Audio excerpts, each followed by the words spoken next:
In the 1980s, America was gripped by a cultural hysteria rooted not in facts or reason, but in fear, the Satanic Panic. It convinced millions that secret satanic cults were abusing children, infiltrating schools and daycare centers, and corrupting teenagers through heavy metal music and fantasy games.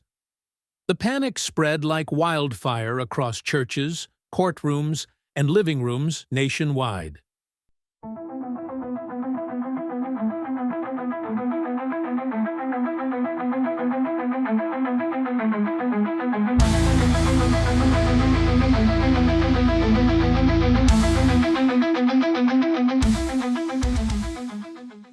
It began with a book. In 1980, Michelle Remembers was published, written by psychiatrist Lawrence Pazder and his patient Michelle Smith.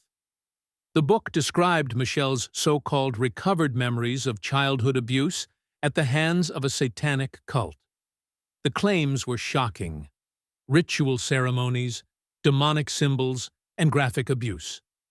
Though completely discredited later, the book's impact was massive. News outlets, therapists, and religious groups seized on it as proof that satanic cults were real and everywhere. Soon after, panic took hold in the most unlikely place: daycare centers. The most notorious case was the McMartin Preschool in California.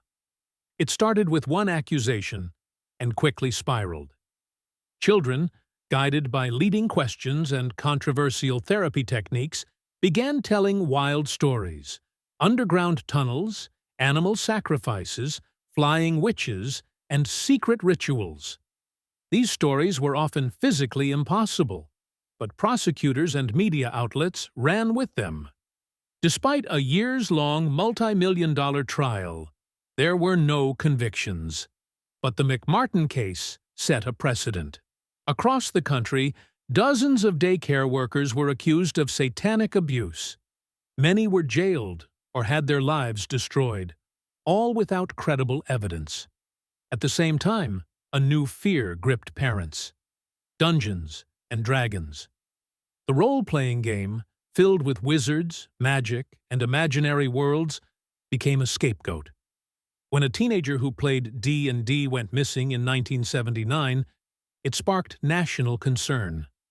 Religious groups claimed the game promoted witchcraft and Satanism. TV specials, including one starring Tom Hanks, Mazes and Monsters, reinforced this fear.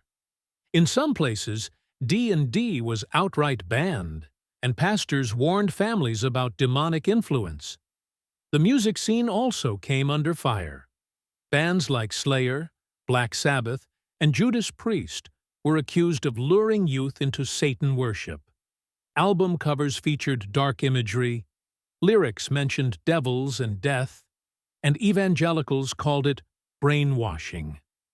A new fear took hold: backmasking.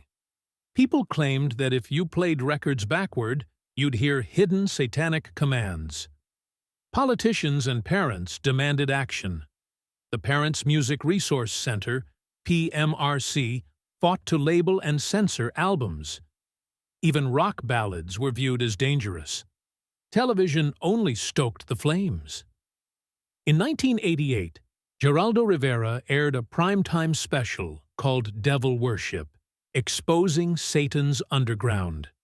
It claimed there were over 1 million Satanists operating in America. The show relied on interviews with self-proclaimed Satanists, grainy photos, and creepy music. There was no proof, just fear, but the show drew over 20 million viewers and gave the panic new momentum. But eventually, the cracks began to show. Experts pointed out the total lack of physical evidence. Investigations found no bodies, no rituals, no underground tunnels. Many of the children's stories were proven false or wildly exaggerated. Psychologists began to question recovered memories, which were often the result of suggestive therapy. Convictions were overturned. Families sued.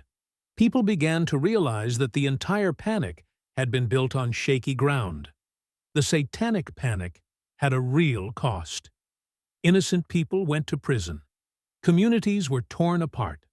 Trust in teachers, musicians, and even children's imaginations was shattered. It was a moral crusade that spiraled into mass delusion. Though the panic faded in the 1990s, its legacy lives on.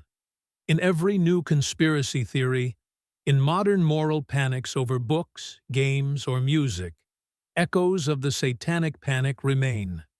It was a dark reminder of what happens when fear overtakes truth, and how easily the devil can be found hiding in our own imagination.